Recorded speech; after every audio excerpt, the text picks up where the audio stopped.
So, hello everyone. You're very welcome to 14 Henrietta Street. This is a talk in a series of talks we run called Teatime Talks, all connected to the amazing journey of this house.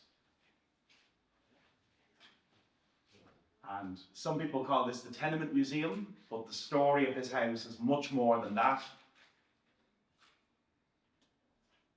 including, of course, the 18th century, in many ways the golden age of Dublin. We are very grateful to Icon Ireland for the funding for this event as part of International Museum Day, and it's also a great honour to welcome some Ukrainian friends to the museum today. It's a very special moment for us as a museum and Slava Ukraine.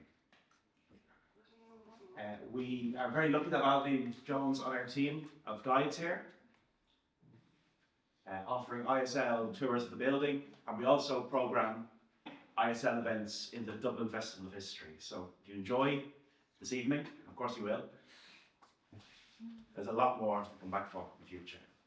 So it's a real honour as ever to hand over to Alvean.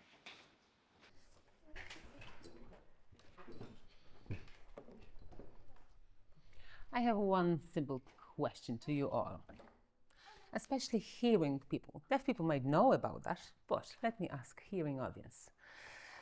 I would like to ask you, can you tell me who is deaf and who is hearing? Here, in this room. No, I can say who can sign and who can't, but not who's deaf.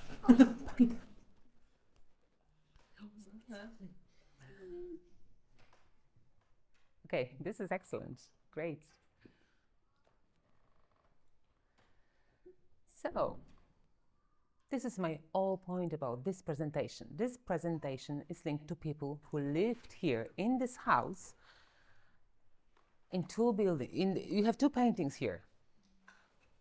Molesworth and his wife. They were the first people who moved here in 1751. So, what their world looked like in the middle 18th century? I will be telling you about 18th century, going back in the history.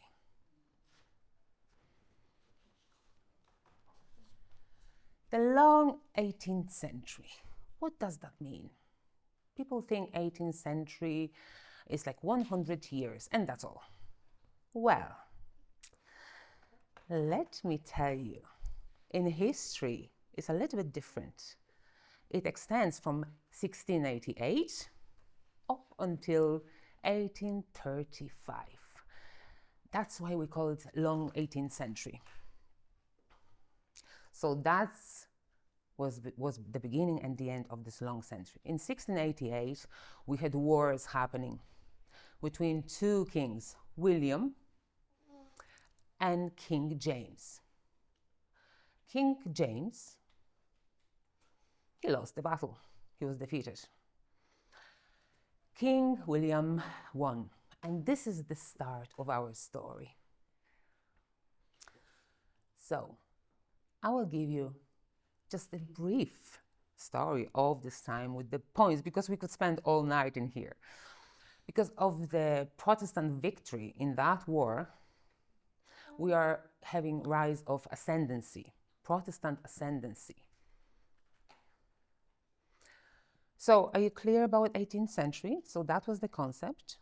In 1835, it was Victorian times after that date. So we are focusing on the dates 1688, 1835. We'll have time for questions and answers after the presentation, if that's okay.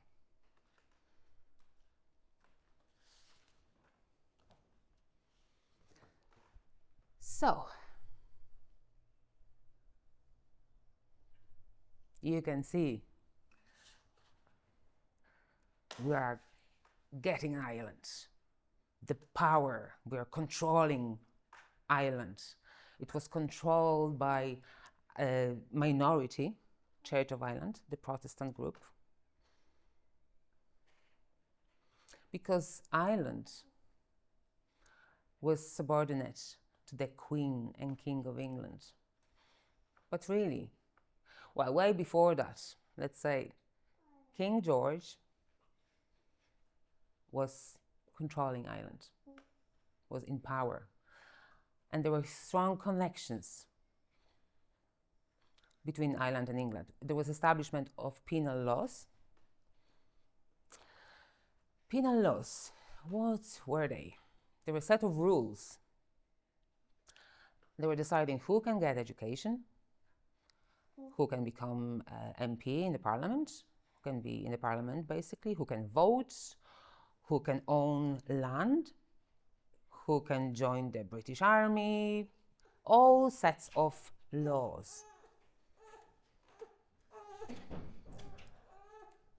If you were Anglican, there was no problem whatsoever. Catholics were not allowed to participate in those spheres of life. They were not allowed to have full education. They were not allowed to have horse worth more than £5. So we are talking about 18th century. It was hugely dominated by Britain.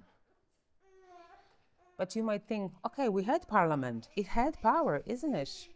But no, it wasn't the case. The king had its last word, final saying, belonged to the British Empire. So this is some kind of, I can tell you, this is the power over the Catholics that happened that time. So that was linked with the penal law that I briefly told you about. So talking about ascendancy, we are talking about clerics, clergymen. What that involves. We had politics and social life. Maybe you know a very famous man, Jonathan Swift.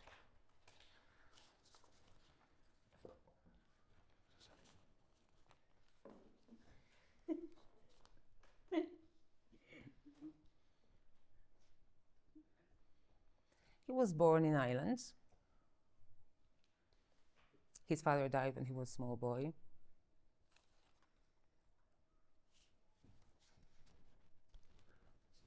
He lived here, so he grew up in Ireland, and he moved to, he had entered Trinity College when he was 15 years old.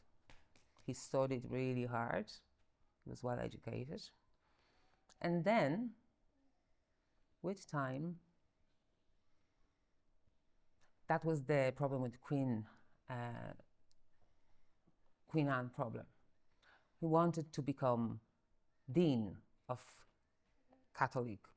St. Patrick's Cathedral.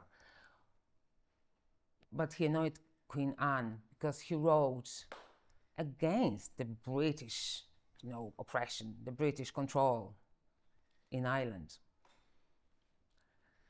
So he was strong in writing satires, and he wrote Drapier's letters.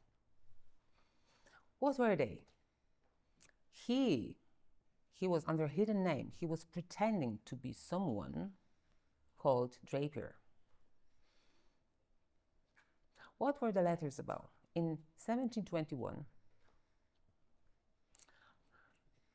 by 1713, he became Dean of St. Patrick's Cathedral. 1721, he was thinking, why not, England thought, why not sell different, less quality coins into Ireland, bring them in here, just to show that they're subordinate to us. But Jonathan Swift wasn't happy. He strongly criticized this move. Irish people were so delighted with the letters. They totally agreed with him. And they had no idea who Draper is. But he was strongly involved in political life. And he wasn't, he was working from the backstage. He was writing those letters. He wasn't in the front of it. He was writing under a pseudonym. I absolutely love the book, The Modest Proposal, his work. he had this idea. Why not? Why just not buy all the babies from the street, from poor parents? And then, when they grew up, feed them throughout this time, and at the end sell them for meat, just to eat them. Of course, this was outrageous. So the Irish people were terrified, but it made huge impact on the British crown. Because there were so many homeless people in the world. They didn't know, in Ireland, they didn't know what to do with them. But his point was, we have to do something about them. But that's why people kind of get angry and annoyed. Do you know St. James's Hospital? This is the Alvean building there. This is actually, in 1729, that was the St. James's Hospital. It became Foundling Hospital, what's called. So which means the babies that were left on the street were taken from the street and brought into this building. So that's how we're looking after babies. Apparently, appropriately, but I did some research. The Foundling Hospital, more than 5,000 children, babies, were brought into this hospital that time for care, but only one baby survived. All other babies died. Because the hospital, they had not enough staff, and they didn't understand, they didn't find the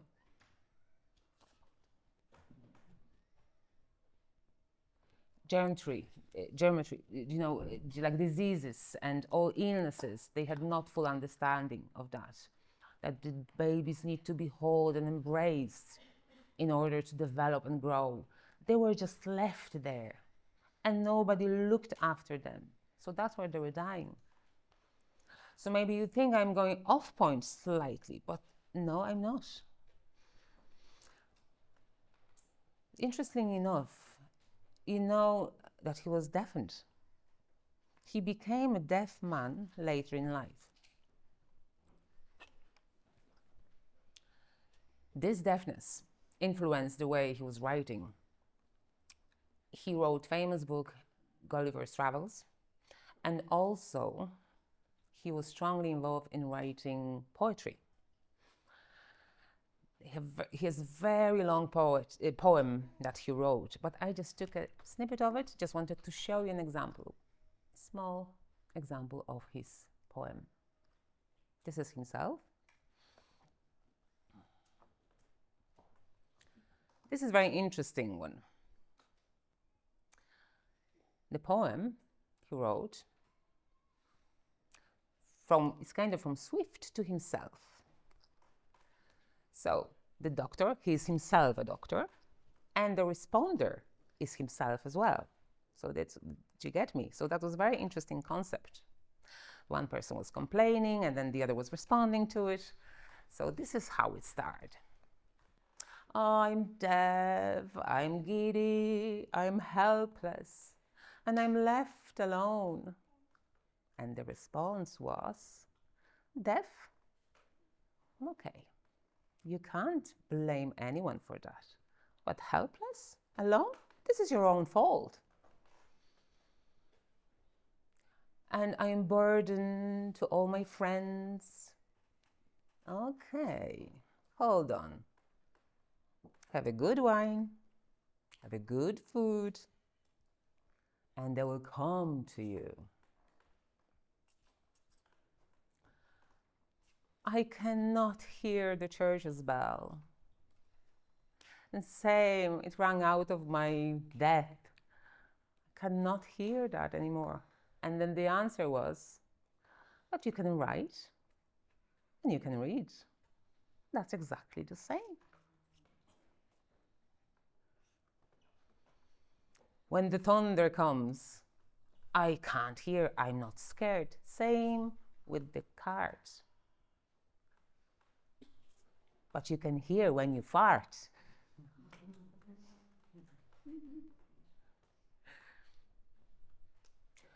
What about the woman woman's clock. You can't hear woman's clock. I can't hear it anymore. If I knew the women's clock is the same like a noise as a factory. Very loud factory noise, much louder than that, and the bells and the thunderstorms.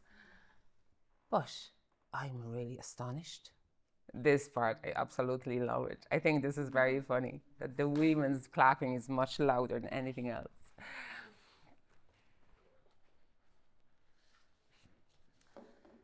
So, do you remember I mentioned about ascendancy? So ascendancy, that was Anglo-Irish aristocracy group. They had strong connections with Britain because of ladies and lords, earls, viceroys, you know, all those very higher spheres of society. Anglicans for the most. And I will tell you, the life of the deaf woman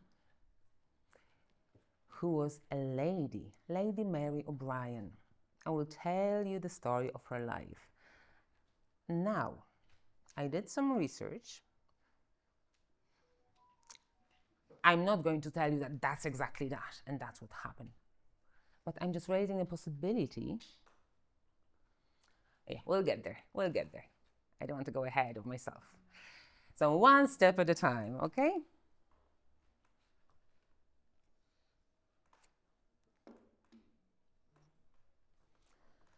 You see, circa, so around 1721. Peerage, which means, what peerage means?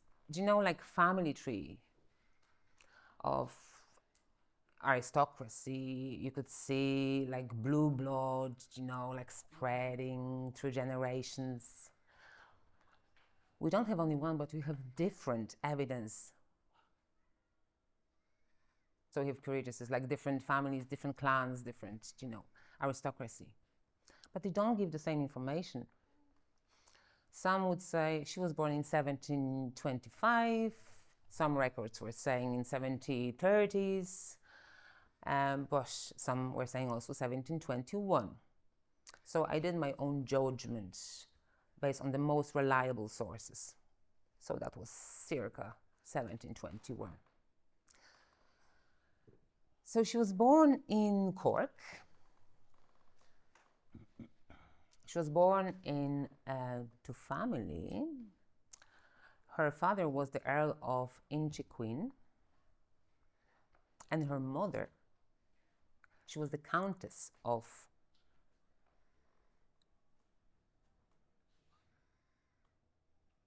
Orkney, in Scotland.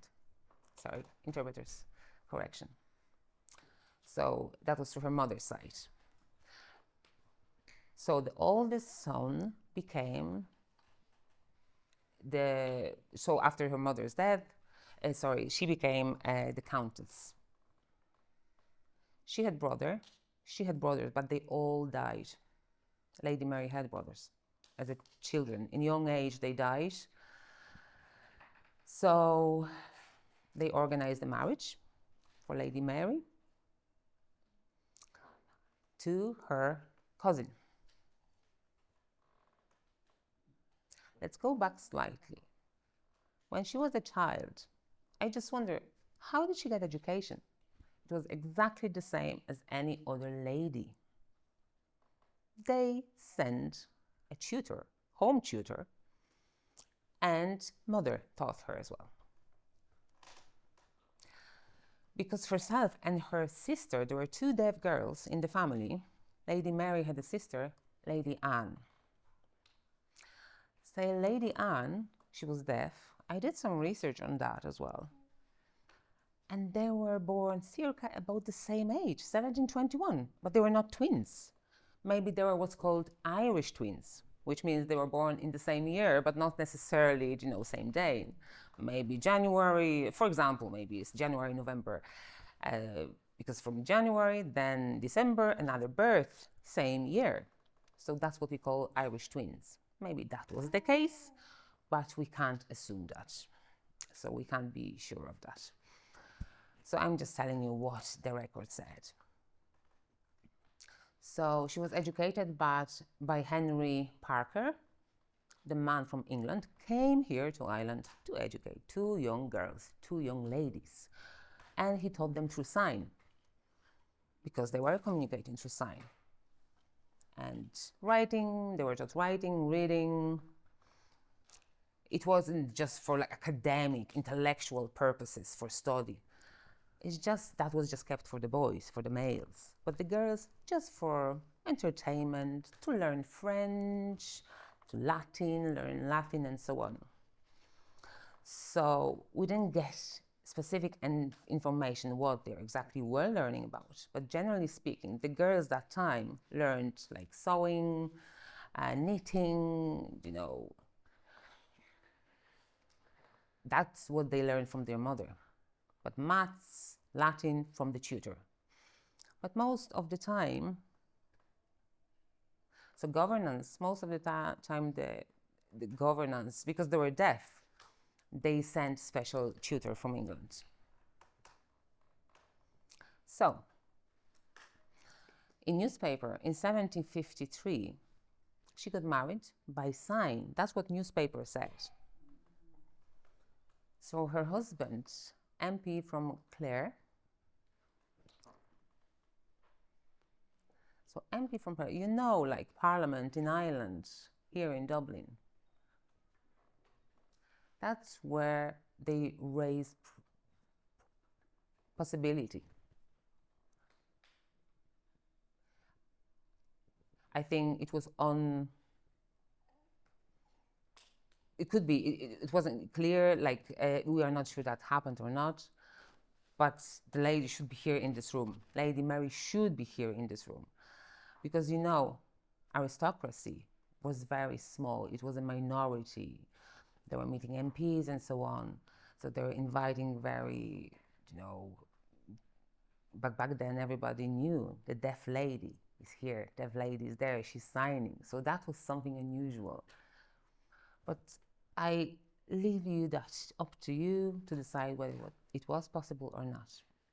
So one interesting story about Lady Mary. I'm laughing because I wanted to show you what the exact situation was. The topic of wet nurse. Nurse was breastfeeding the baby, not the mother. We had wet nurses. So, of course, the lady, she was above the working class. And the human nature was talking about, it doesn't matter whether she was deaf or like ordinary people, like, hearing person. They were talking about their boss, let's say. So one night, in 1755, Lady Mary, she had a beautiful baby girl named Nellie. And she was wondering, I'm deaf, okay? My sister is deaf. What are the chances for my daughter, for my baby to be deaf? So the nurse, what is she going to do? She was hiding behind the door. Lady Mary grabbed the rock. The nurse just ran towards her. She didn't want to kill the baby, of course. Lady Mary just threw the rock on the ground, on the floor. And the stone made enormous sound.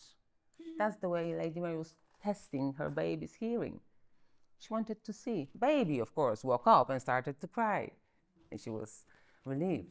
So that actually shows the attitude of the nurse. She kind of, she was kind of, in control, she felt, because Lady Mary was deaf. If she would be hearing, she would never actually thought of that. There is something wrong. You see the scene?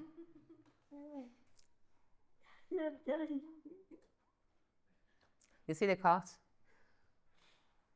I think it's brilliant. Really grateful for the artist who did this drawing.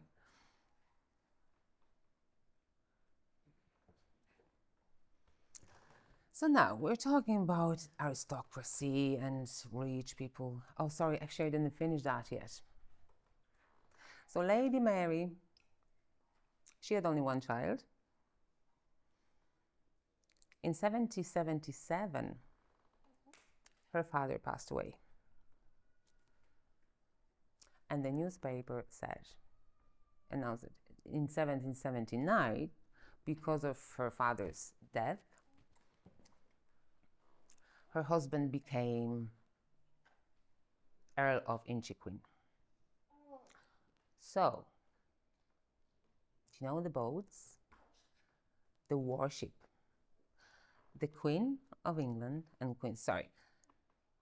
aristocracy was expected by the crown to support them, to donate them for the war. They were fighting against America at that time. And there were different issues, different instances when they were expecting to do that. So they funded the ship, with cannons on it. Huge, enormous ship. Man came, they built it. And Lady Mary actually funded this ship. The name was the Royal Charlotte, the name of the boat that Lady Mary funded. In 1828, I did some research. The boat sank in Australia, near Sydney.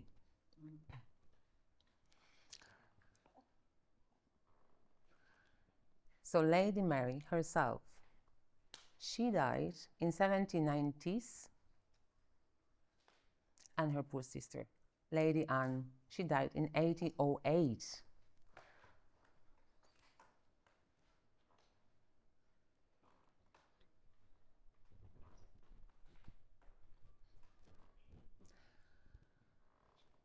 Do you know March Library?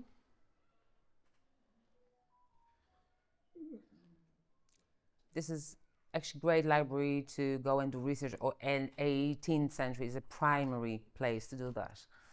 So they have reports there, and I have reports from 1725 to 26. I was going through it, and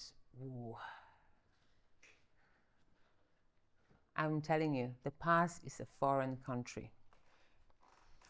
Because we do things differently now than to what it was done before. Now, we would never actually dream of calling someone dummy. So if you think about that, dumb, full, combined. So like full, crippled, and so on. I was reading that. But you have to remember, it was normal for this time. Nobody was cringing over that. Now we are in 2025, and we are talking about long time ago, 300 years ago, so it was a huge difference.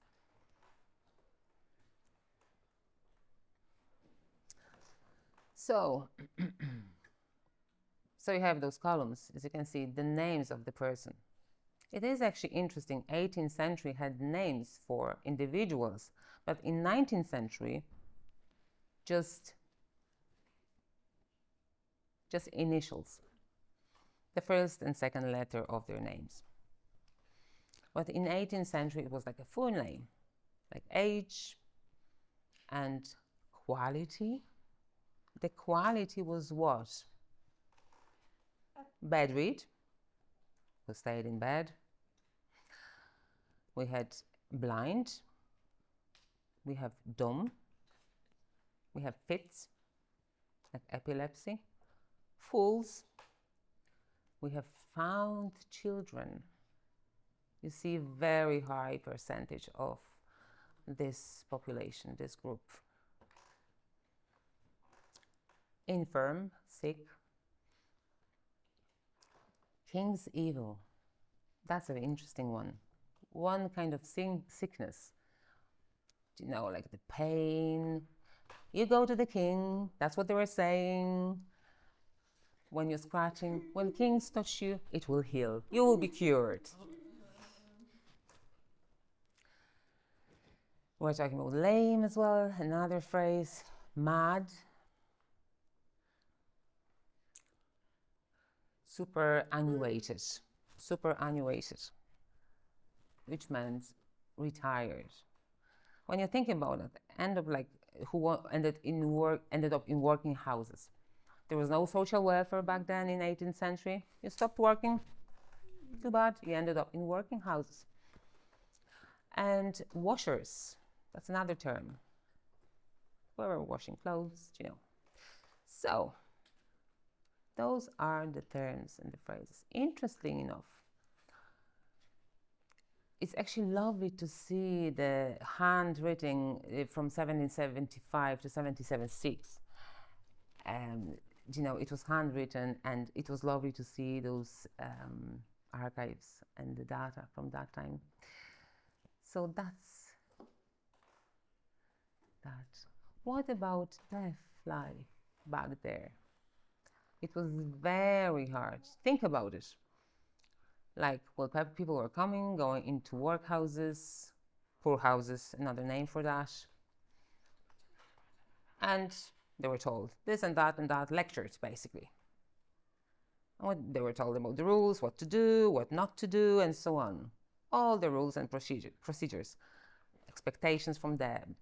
And then deaf person just looking around. Pay attention, they were told.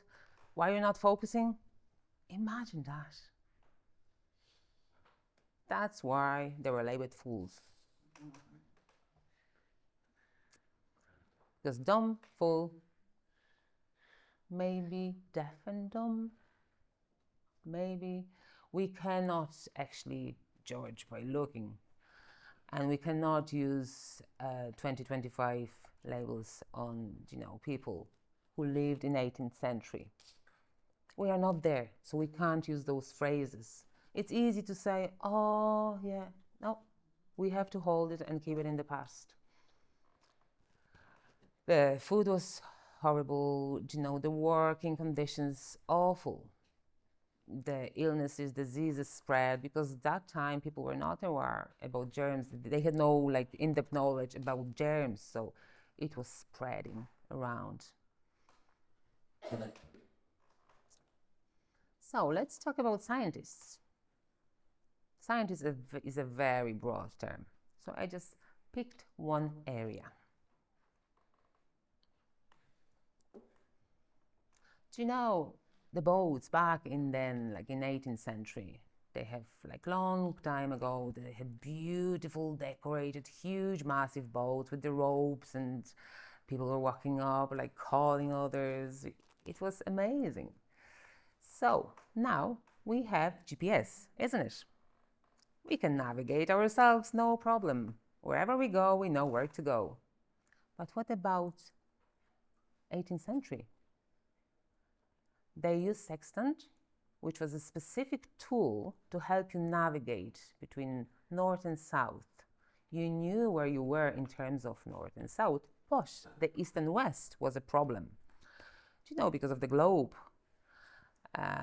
loads of boats were lost that time because of the navigation problem, maritime navigation problem. They didn't know where they were in terms of west and east. So now, scientists were trying to solve this problem. They were working in groups like that. This is actually AI picture, just to let you know. This is just an example. I don't want to give you a fake impression. This is an AI equation, just a representation of what was happening. But next picture is a metaphor.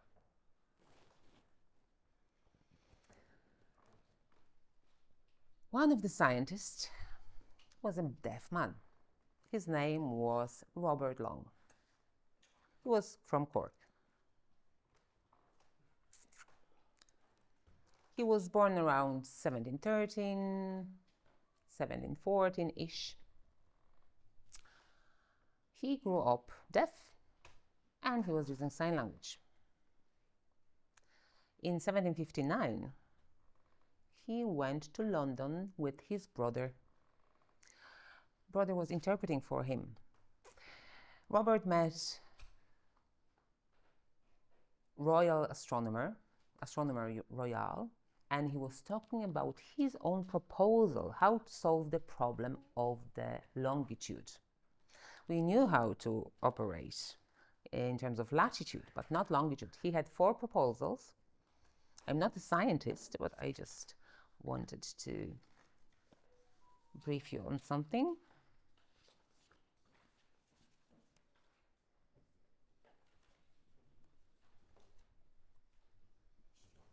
I can't find it. Sorry, I'm just working from my memory. So the first one, you know the moon?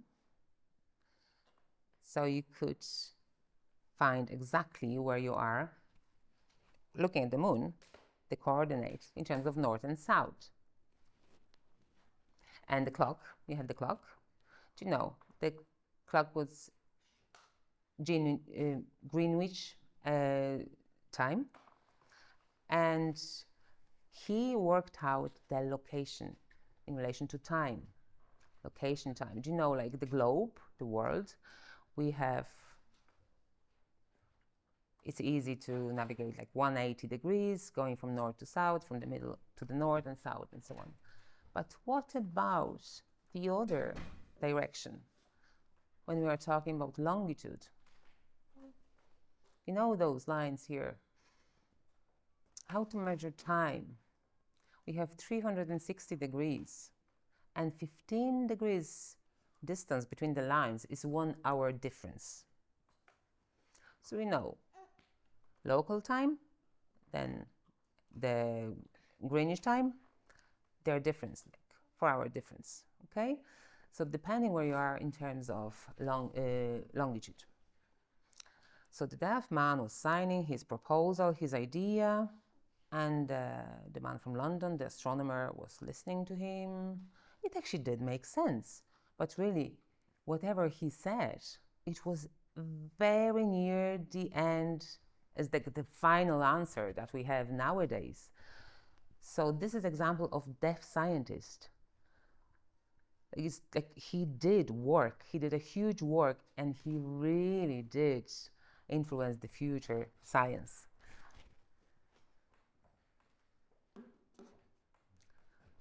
Do you see the wheel? Like, we didn't know like how to navigate east and west. So it's standing just beside the pole. Maybe that's why they couldn't navigate themselves. This is just a joke, of course. It's just a metaphor of the sheep that time.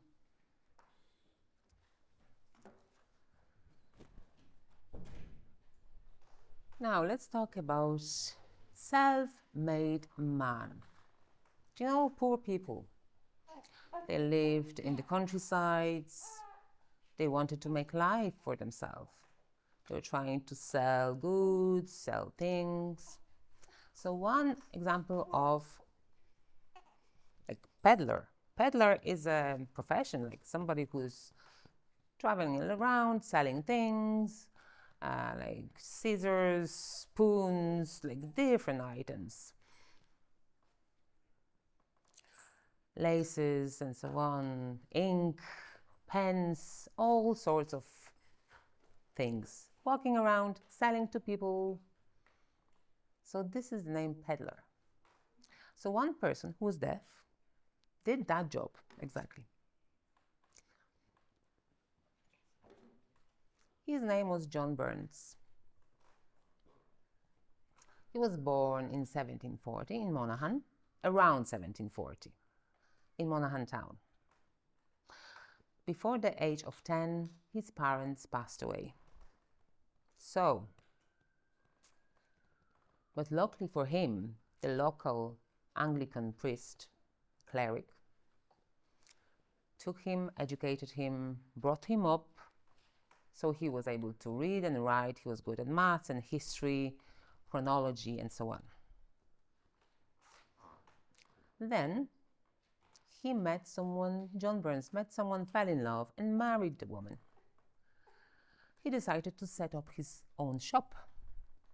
Now, everything was lovely, people were coming, buying, selling, the business was flowing normal. But normally back then in the country, so the credit, people were buying for credit. I don't have money, can I pay you later? So everything went to the books. And then what happened at the end? People actually were getting advantage of the deaf man. And this is actually more than that, more to it. He suffered depression because his wife passed away and left him with 2 children he had to look after on his own. So I cannot tell you that was the answer, but what I'm saying, the possibility is there that he was owning, people were owning money and he was owning money and people were trying to communicate with him. So it was going nowhere at the end. He didn't actually, people were not paying back, and at the end he ended up owing a lot of money. So the other reason for that he went into debts, it was his depression because of emotional kind of, side effect of it. I'm not sure, that could be the mixture of both, but that was his life. And what happened back then, if you were owing money to the bank, do you know what happened? You were sent to prison. That's prison, that's what they were called.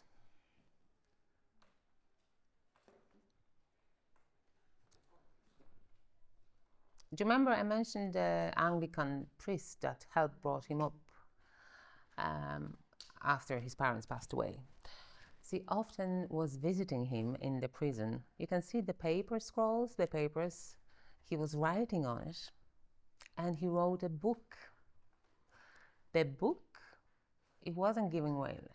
It was the kind of prescription in the small bits and pieces, So people were kind of, paying off, so he was able to pay off the debts and pay for his children's education from the money he get from the writings. And what happened? The book was published at the end, and he went out of the debtor's prisons, but his health was in a very bad state. He died in 1785. Now, let's talk about artists. 18th century, and same before and after. Artists, specifically in 18th century, there was loads of paintings, like here in this room, you can tell. They were beautiful. The time, of rich people, aristocracy, they could afford it, they were commissioning, there was sculptures going on, paintings and so on.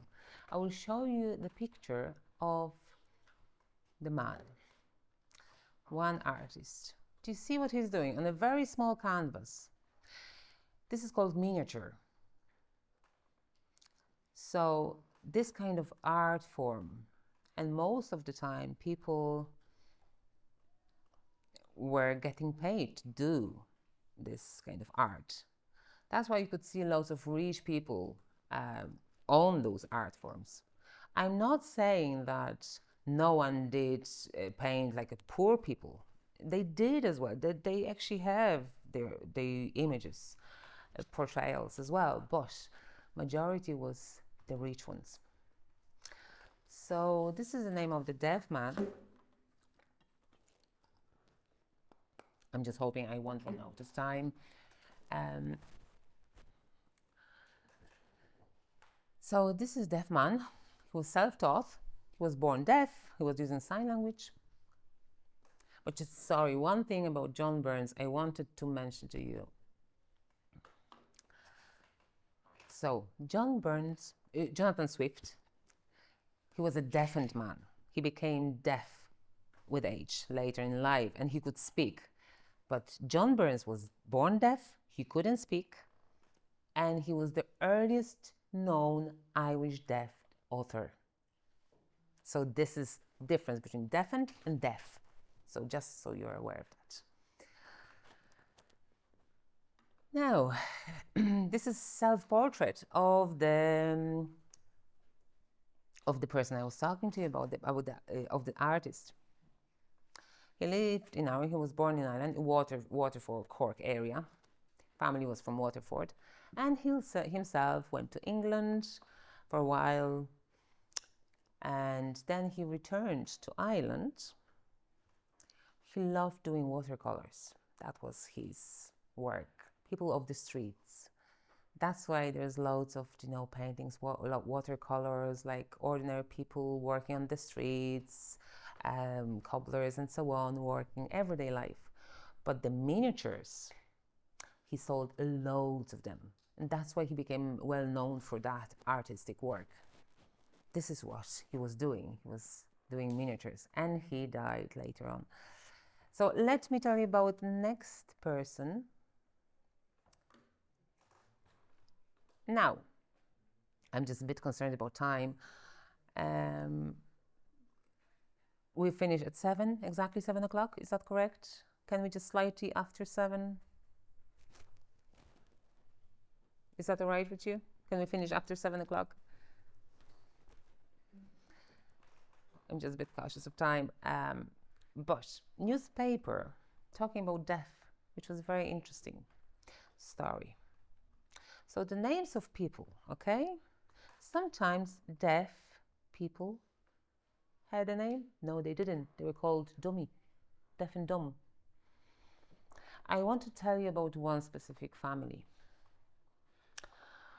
In 1785, a woman died, and he gave will. In her will, he gave house to her in Ballinasloe. She lived in Ballinasloe.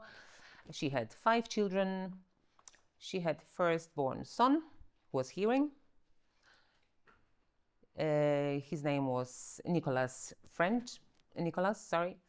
The second child was deaf, the third was deaf, fourth was deaf, and the fifth was hearing again.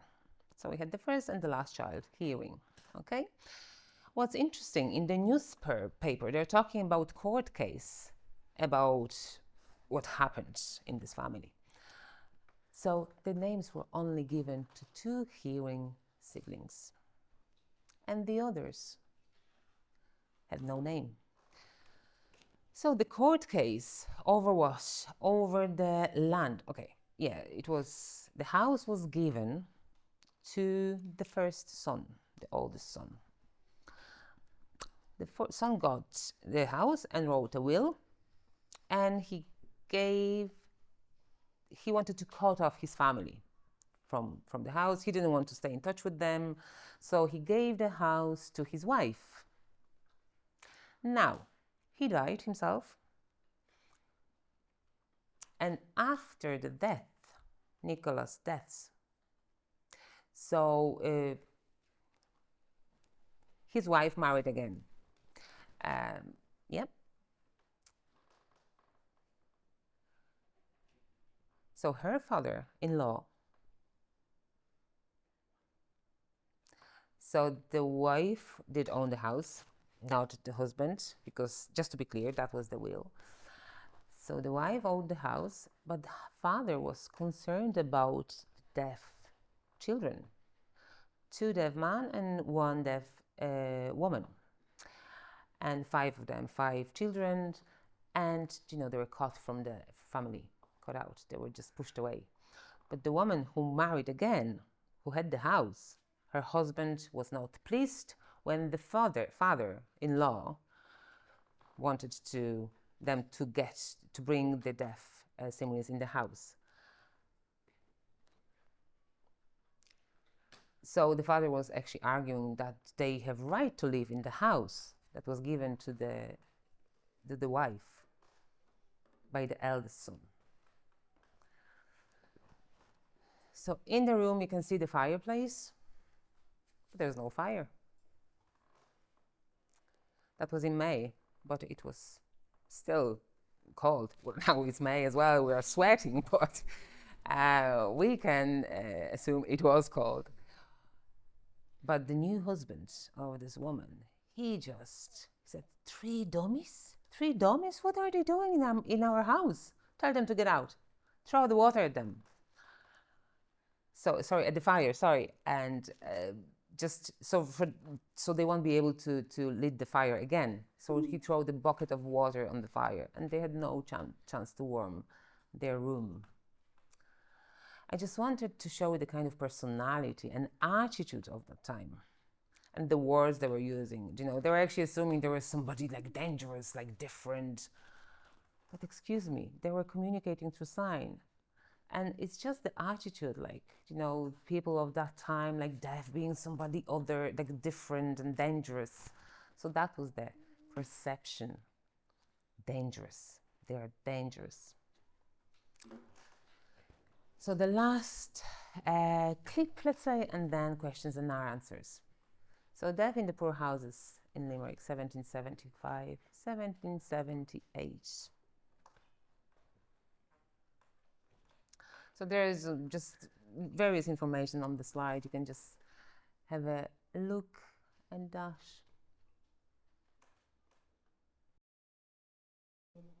I think it looks like we are done. We're finished. Okay.